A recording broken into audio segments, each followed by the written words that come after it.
Chapter 1: The Men Who Arrived from Nowhere. Metal tasted like rusted copper on the back of his tongue, and for a moment he thought he'd bitten through his own mouth. But no. The night on the Boston docks was split open by the sharp crack of gunfire, followed by a dull, yet heavy explosion somewhere behind the warehouses.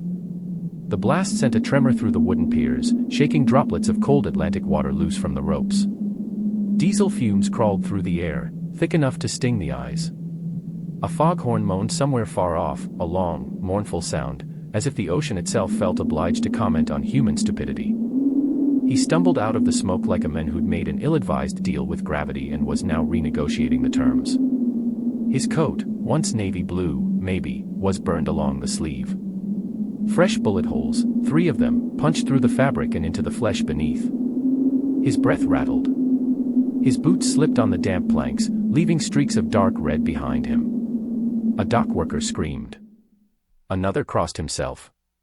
Someone ran for help. None of it mattered. The men barely heard them over the dull roar inside his skull, like his own heartbeat had grown tired of staying in the ribcage and was trying to claw its way out through his temples. He clutched something to his chest, a folded hospital intake card, absurdly clean compared to everything else about him. A white rectangle in a night of grime. The edges weren't even bent. Someone had filled it in with steady handwriting. Charles A. Jamison, 49 years old, Catholic, American. Vessel, Cutty Sark. He didn't remember writing it. He didn't remember anything. The world tilted. He dropped to one knee. Salt water, sweat, and blood mixed into a single, cold stream down his jaw. Somewhere behind him, boots thudded on wood. Men shouting. Questions flying at him like stones. But he didn't answer. Couldn't. All he managed was a hoarse whisper. "Don't let me disappear." Then the darkness surged forward like a wave and swallowed him whole. You might think that a man found bleeding on a pier in the middle of wartime Boston would at least have the decency to remember his own name. You'd be wrong. Reality, dear listener, has a sense of humor darker than any novelist's. And tonight we tell the story of a man who arrived from nowhere and vanished into history without ever learning who he was. Because sometimes the truth isn't lost. Sometimes it was never there to begin with. Chapter 2: Name, Age, Religion, All Lies. The first thing he smelled when consciousness clawed its way back into him was antiseptic. A sharp, stinging scent, too clean, too determined, as if trying to scrub the very idea of death off the walls. Then came the softer notes: overcooked cabbage from the hospital kitchen, old linoleum, paper sheets that had been washed too many times to still be called white. He tried to breathe. A spike of pain shot through his ribs like a warning shot. "Easy there, sailor," a voice muttered somewhere near his ear. "You're not in the mood for heroics. Trust me." He opened one eye. The ceiling above him was cracked, a thin line running from one corner to the other, almost like someone had tried to scratch an escape route through drywall. Then a face leaned over him, a nurse, red-haired, with a sprinkling of freckles and an expression reserved for men who had almost bled out on someone else's floor. Her name tag read, Margaret L. Keene. "You're awake," she said, and her tone suggested she'd personally wrestled him back from the afterlife and was slightly annoyed he'd made it so difficult. "That's good news. Dr. Riley wants to ask you a few questions. Simple ones. Name, age, religion, though judging by the state you came in, I wouldn't hold it against you if you forgot the alphabet too." He tried to answer. His throat felt like gravel. But the words somehow came out. "Charles, M.I. Charles Jamison." The nurse frowned. "You tell us." He blinked. He hadn't expected the question to bounce back like an echo in a cave. Margaret reached for something on the bedside table, the card he'd clutched on the docks. "Still clean. Still impossibly clean. This came with you," she said. "Filled out before you arrived. Name, age, nationality, religion, ship. Very helpful. Except..." She held it up between 2 fingers. "You were unconscious when they brought you in. And whoever filled this out didn't stick around." A cold drop of dread slid down his spine. He tried to swallow. It hurt. She nodded toward the door. "Doctor's coming."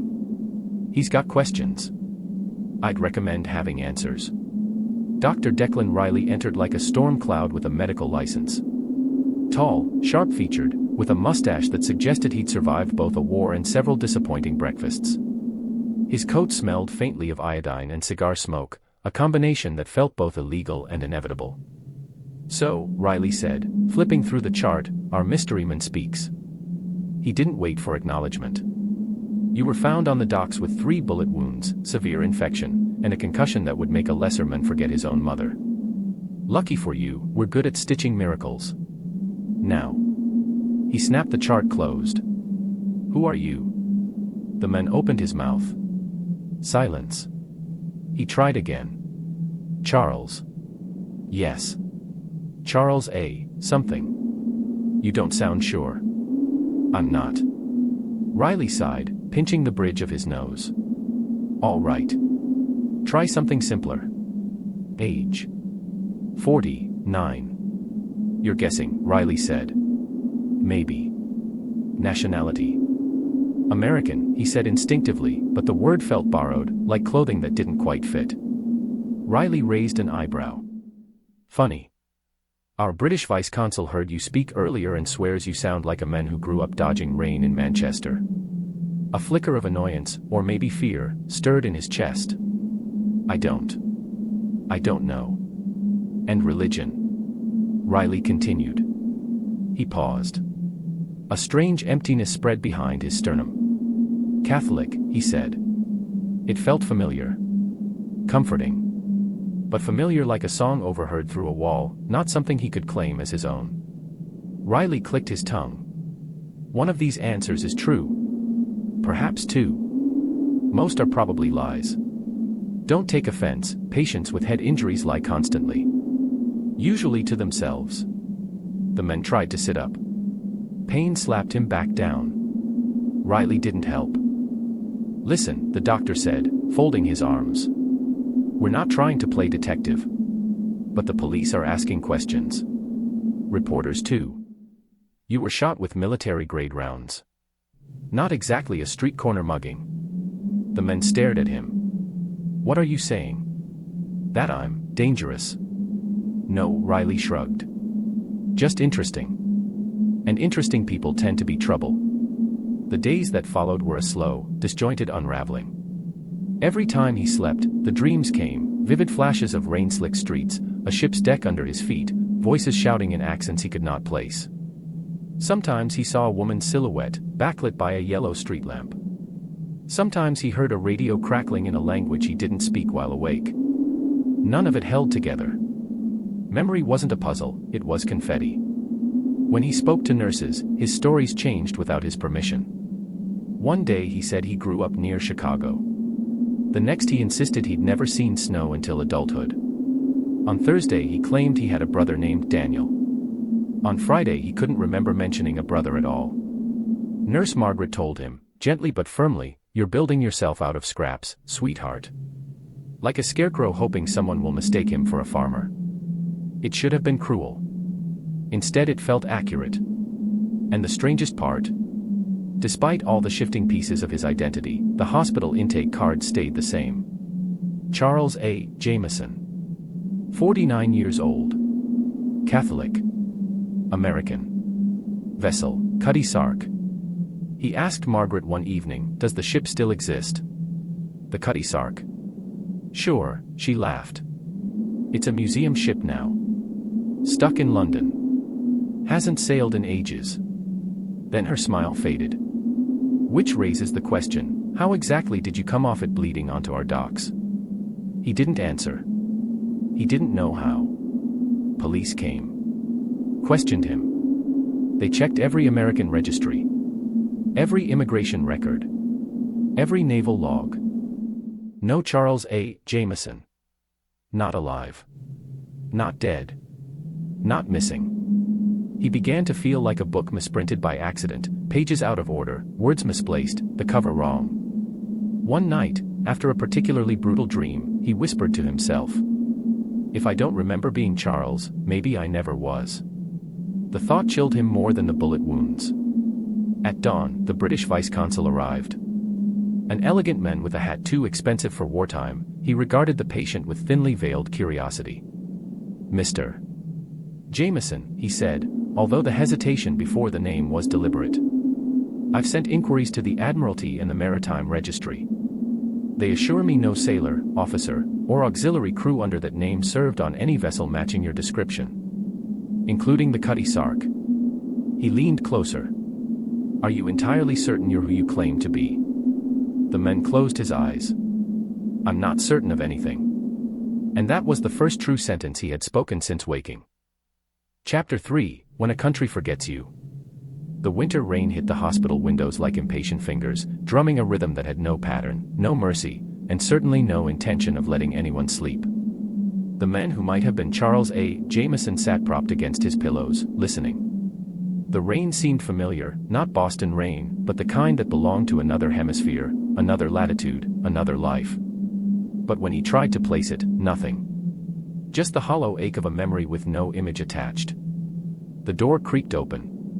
2 detectives walked in. Not the dramatic kind from crime novels, these were the bureaucratic kind. The ones whose jackets smelled faintly of old coffee and wet wool. The ones who had seen too many unsolved cases to still believe in neat answers. Detective Leonard Mulligan was the first to speak. He was tall, thin, and looked like a man who had replaced sleep with sarcasm years ago. His partner, Detective Harold Penn, was shorter, older, rounder, and had the expression of someone who collected unpaid parking tickets as a hobby. Mulligan flipped open his notebook. "Mr. Jamison," he said, making the name sound like a bad joke he didn't quite get. "We've run your details. All of them." He paused. "There's no record of you. Not in Massachusetts, not in any other state, not in military files, church registers, census lists, shipping manifests, immigration logs. Nothing." Penn chimed in, voice gravelly. "We checked the death records too. Sometimes people reinvent themselves after they're declared dead. But nope. Not even a ghost of you." The men swallowed. "So what does that mean?" "It means," Mulligan sighed, "that either you've lived the most profoundly untraceable life in the history of this country, or you're not who your paperwork says you are."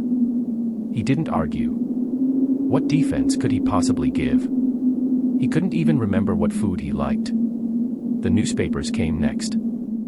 First the Boston Globe, mystery man found shot at harbor, no identity matches. Then the Herald, phantom sailor, authorities baffled by unnamed survivor. Then, inevitably, the tabloids, was he a spy? An assassin? A ghost? One reporter even smuggled herself into the hospital disguised as a nun, which would have been impressive if she hadn't worn lipstick so bright it could have guided ships through fog. The staff ejected her after she asked the men whether he had been reborn through divine explosion. He almost laughed. Almost. The British vice consul returned a week later. This time with a damp umbrella, a rumpled suit, and an expression that suggested he'd spent the entire week wrestling with bureaucrats and losing. "My government is quite clear," he said, settling into a chair. "There is no Charles Jamison in the Royal Navy. Nor in the Merchant Navy. Nor in civilian maritime records." He crossed his legs with a sigh. "I even checked the files going back 30 years. Nothing. Your accent, however," his eyes narrowed. "Your accent is unmistakably British. Northern. Possibly Manchester or Liverpool. But your vocabulary," he gestured vaguely. "It drifts." The men blinked. "Drifts?" "Yes. Like you've lived in too many places for too long. A bit of London, a bit of Glasgow, a touch of Belfast, even a trace of Australia." "Australia," the men repeated, bewildered. "Only on Tuesdays, apparently," the vice consul muttered. Margaret, passing by with a tray of medical charts, couldn't resist commenting. "So he's an international mystery with mood swings." The consulate official sighed. "Something like that." The dreams worsened. Now they came every night, sharp as broken glass, vivid as a fever hallucination. He saw cities he couldn't name. Faces blurred by fog. Hands reaching for him through smoke. A ship's deck slick with rain. A voice speaking in code. A burning warehouse. A man falling backwards into water. A gunshot echoing across steel corridors. A faint smell of lemon oil and cold metal. And always, a feeling that he was running. Running from something he'd already forgotten. When he told Dr. Riley, the man scratched his jaw thoughtfully. "That's quite the cinematic nightmare you've got there," Riley said. "If you start dreaming in black and white, I'll call Hollywood." "It feels real," the patient whispered. "Real isn't the same as true," Riley replied. "Trust me.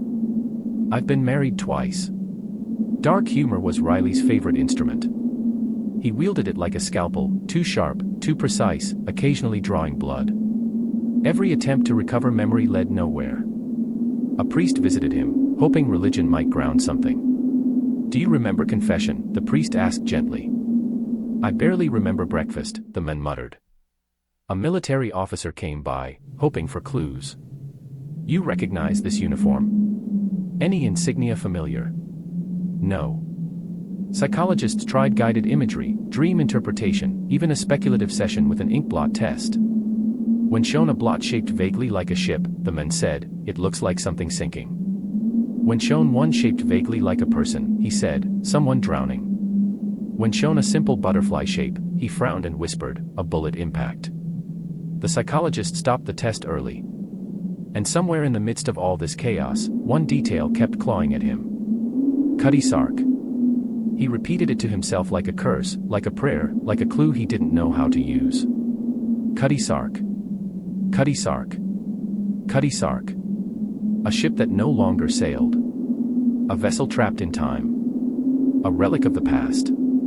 How could he have come from a ship that hadn't carried a soul in decades? One afternoon, Margaret found him staring out the window at the harbor. "Trying to remember something?" she asked softly. He shook his head. "No. I'm trying to decide if I'm remembering or inventing." She hesitated. "You know, most people spend their whole lives trying to escape who they are. You're the first man I've met who can't even find the exit." He gave a weak smile. "Maybe that's the point." "And what point is that?" He looked at her. Eyes hollow. Voice quiet. "That maybe I never existed at all." And in the silence that followed, Margaret realized, for the first time, that she wasn't entirely sure he was wrong. Chapter 4, 30 Years of Questions. The hospital room changed many times over the decades, but he did not. Paint peeled and was replaced. Wall color shifted, green, then beige, then white so stark it looked like a threat. Beds were swapped out, windows repaired, floors polished, nurses fired, doctors retired, presidents replaced, wars ended and began again. But the man who might have been Charles A. Jamison stayed in the same bed, in the same quiet corner of Ward 7, as if time itself had signed a contract promising not to bother him too much. The staff started calling him Mr. Nobody, not maliciously, just with the weary affection hospital workers develop for unsolvable cases. He didn't mind. If anything, the name seemed to fit better than the one printed on the intake card. Margaret Keene aged the way strong women do, gracefully, stubbornly, defiantly. Her curls turned silver, but her voice stayed sharp enough to cut through a brick wall. Dr. Riley, on the other hand, aged like overripe fruit, softening in the middle, souring at the edges, becoming more sarcastic each year. "You're still alive," Riley would grumble during his rounds. "Try not to make it sound like an accomplishment." Mr. Nobody always smiled at that. Sometimes he felt Riley was the only man who treated him like a living patient rather than an unsolved riddle. The routine became a second skin. Morning vitals. Breakfast without flavor. A stiff walk down the corridor. An afternoon nap that wasn't optional so much as inevitable. Evening conversations with whoever cared enough to sit by his bedside. And the questions, always the questions. Do you remember your mother? Do you remember your house? Do you remember where you learned to speak like that? Do you remember why you were shot? He tried to answer. He really did. But memory came to him in fragments, like torn film reels. A street lamp glowing through fog. The clang of boots on metal floors. Someone shouting a command he couldn't comprehend. A hand grabbing his collar. A door slamming. Water rising. Gunshots echoing down corridors like footsteps of a giant. And every time he reached for the meaning behind these images, the darkness swallowed it. He began keeping a notebook, at Riley's suggestion, jotting down every dream, every flicker of recognition, every whisper of identity that passed through him like smoke. Within a few months the notebook was filled. Within a few years, there were 5 notebooks. Within 10 years, 17. On the last page of the 17th, he had written, "I dream more lives than one man should be allowed to live." Margaret found this line once when she was tidying his bedside table. "You know," she said, clearing her throat, "most men live one life and complain about it. You're unusually ambitious for someone who can't remember breakfast." He chuckled. "Maybe I'm greedy. Or cursed." He didn't disagree. The rumors started slowly. A former soldier recovering down the hall swore Mr. Nobody was an undercover British operative abandoned after a botched mission. A cleaning lady believed he was a deserter from a secret military experiment. A priest suggested he might be suffering divine punishment, though he never explained for what. A conspiracy enthusiast insisted Mr. Nobody was a Soviet agent implanted with false memories. Or no memories. Or the wrong memories. Depending on the day. One orderly swore, on his mother's grave, that he'd once seen Mr. Nobody speaking fluent French in his sleep. Another claimed he'd woken up screaming in German. Another heard him whispering in something that sounded like Gaelic. And at least 2 nurses reported him reciting what could have been Morse code. Each time, Riley dismissed it with the same annoyed shrug. "Dreams are multilingual," he'd say. "Brains are weird. I've known people who dream in tax forms." But he wrote everything down anyway. Doctors pretend not to be curious, but no doctor can resist a puzzle that refuses to solve itself. One stormy evening, a real Atlantic monster of a storm, the kind that made the windows rattle like loose teeth, Mr. Nobody sat awake while the hospital slept. The electricity flickered. Thunder crawled across the sky like an animal with too many claws. Rain hammered the windows with a fury that bordered on personal. He stared out at the harbor he barely remembered arriving through. "Were you a sailor?" Margaret once asked him. "I don't know." "Did you ever see the ocean before Boston?" "I think so." "What do you remember about it?" "That it was patient." He never liked that answer. But it was always the only one he had. Tonight, the ocean did not feel patient. Tonight it felt like something that wanted him back. He shivered and pulled the blanket tighter around his shoulders. The storm reminded him of something buried deep, something colder than the rain, darker than the night. A memory that wasn't a picture but a feeling. Running. Falling. Water swallowing him. He closed his eyes. A flash, a hallway filled with steam. Another flash, a man shouting in a northern accent. Another, a ship's engine screaming in protest. Another, a hand grabbing his wrist. Another, a gun firing underwater. He gasped and opened his eyes. His pulse hammered. He knew that if he could string just 3 of those flashes together, he would understand everything. But he couldn't. They scattered the moment he reached for them, like birds startled from a wire. The storm outside bellowed again, and he whispered to himself, "Who were you?" A question he'd asked every year. A question that echoed back with the same emptiness. As the decades crept on, the hospital replaced more than just walls and paint. Nurses came and went, younger each time. They asked him for advice on love, marriage, work, courage, things he had no authority to speak about, yet somehow always found the right words for. "Do you have children?" a young nurse once asked. "I hope not," he said softly. "It would be a terrible thing, to have a father who couldn't remember you." She squeezed his hand. "Maybe that's better than a father who chooses to forget." He didn't have an answer for that. He rarely had answers for anything. Priests continued visiting him, though he changed priests more often than he changed pajamas. Each brought their own version of comfort. Some preached forgiveness. Some preached humility. One insisted that suffering was the ultimate road to spiritual clarity. Mr. Nobody responded dryly, "If so, I must be one of the clearest men alive." The priest didn't return. Another priest, Father Donnelly, stayed longer. Nearly 10 years, in fact. He wasn't afraid of the questions. He welcomed them. One night, the man asked him, "Do you think a person without a past still has a soul?" Donnelly considered the question carefully. Then he said, "A soul isn't a biography. It's a direction. Even a lost arrow is still an arrow." It wasn't enough. But it helped. Hospitals are strange places. They swallow decades without anyone noticing. For most people, 30 years is a lifetime, enough to raise children, bury parents, change careers, fall in and out of love. For Mr. Nobody, 30 years was a loop. He woke. He asked. He failed to remember. He slept. He dreamed. He forgot. The world changed, new wars, new technologies, new presidents, new scandals.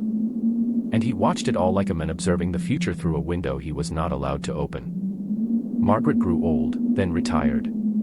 Dr. Riley grew older, then slower, then eventually stopped coming to work at all. And Mr. Nobody remained. Quietly. Patiently. Suspended between existence and oblivion. He became a fixture of the hospital, as permanent as the radiators or the emergency exit signs. And yet, despite the decades, despite the rumors, despite the notebooks filled with half-formed memories, not a single clue ever surfaced. Not one answer. Not one piece of evidence about his life before that night on the docks. He was a man without a country. A life without a history. A story without a beginning. And as the calendar turned to yet another year he could not remember choosing to live through, he began to sense something shifting in the air. A feeling. A pressure. A change. He didn't know it yet, but everything he believed, or hoped, or feared, was about to collapse. Because 30 years is a long time for questions. And the truth, when it finally comes, never arrives gently. Chapter 5, The Collapse of the Last Clue. The winter he turned, well, whatever age he turned, no one was sure anymore, came with a brittle kind of cold. The hospital radiators wheezed like tired old men, coughing up just enough warmth to remind everyone that comfort was a privilege, not a right. Mr. Nobody sat by the window with a blanket over his legs, watching the harbor through the wavering glass. 30 years in this room, and he still felt something watching him back. Or waiting. He could never decide which. Dr. Riley's replacement, a young neurologist named Dr. Samuel Holbrook, believed in modern methods. Which, in practice, meant he enjoyed poking Mr. Nobody's mind with the medical equivalent of a long stick. One bright morning, Holbrook entered with a cart full of equipment that looked suspiciously like props from a B-movie about mind control. "Good news," Holbrook announced, too cheerfully for a man carrying electrodes. "We're going to try memory induction therapy. Cutting edge. Experimental. Potentially transformative. And potentially lethal." Mr. Nobody asked dryly. Holbrook shrugged. "In science there are always risks." Mr. Nobody blinked slowly. Comforting. The therapy began with mild electrical stimulation paired with guided recall.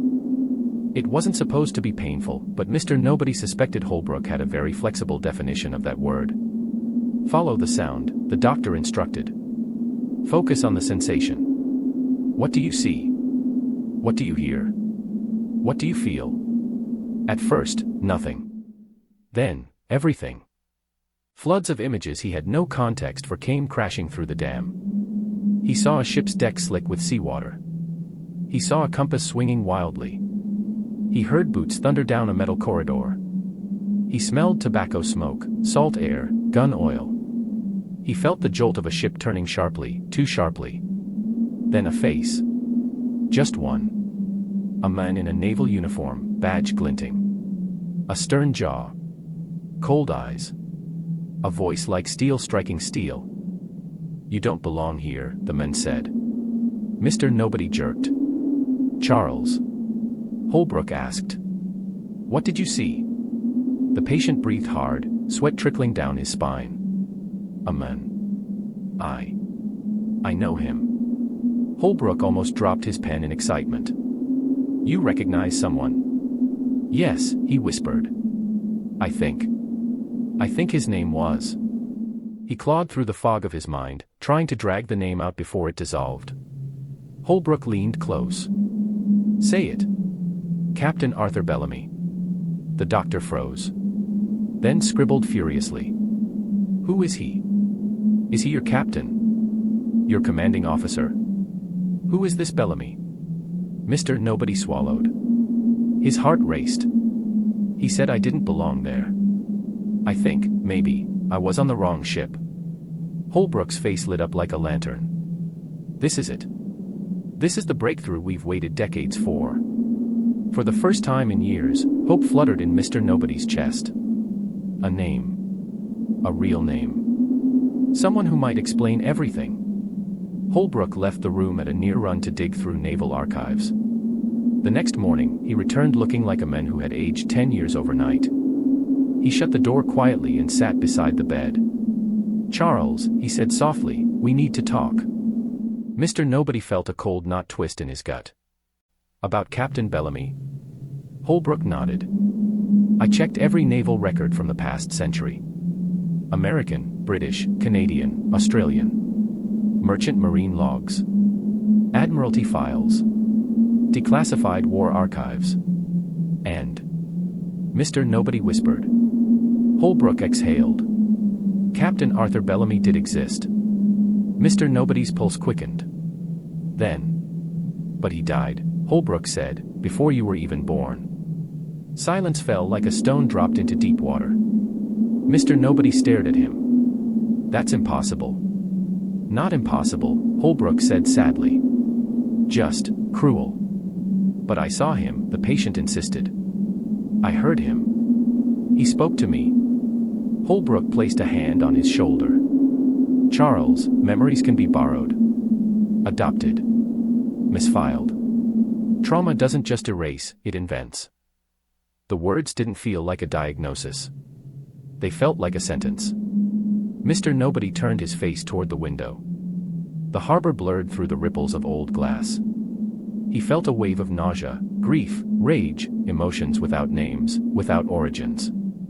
Holbrook continued quietly. Bellamy died at sea. His ship went down decades before you appeared on that dock. There is no possible way you met him. Mr. Nobody laughed, soft at first, then hollow, then sharp. Of course, he whispered.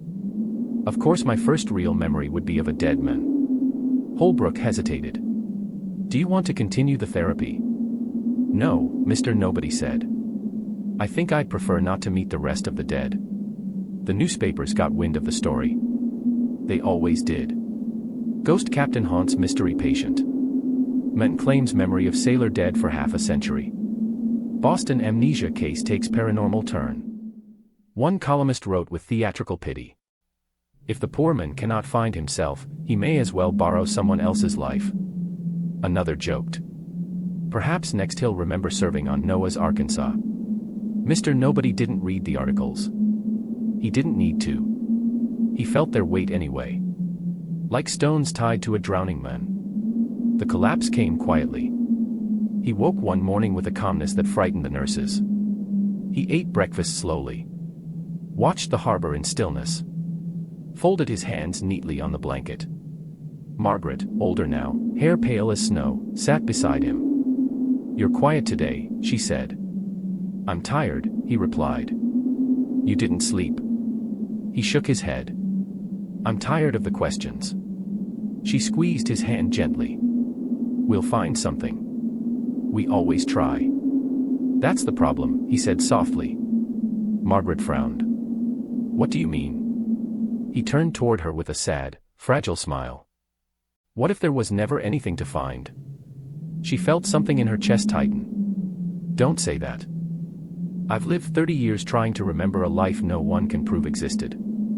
A name no one owned. A history no one wrote. He paused. And now even my memories belong to dead men. Margaret's eyes stung. Charles. Don't call me that, he murmured. Not anymore. For the first time, she didn't know what to say. He looked out the window again. The ocean moved in the distance, slow and indifferent. Soon, he whispered, I think I will forget even the forgetting. It was the calmest she had ever seen him. And the most terrifying. The last clue had collapsed. The last name had dissolved. And the last fragile hope of finding himself turned to dust. There was nothing left now. Except the end. Chapter 6, The Men Who Never Returned.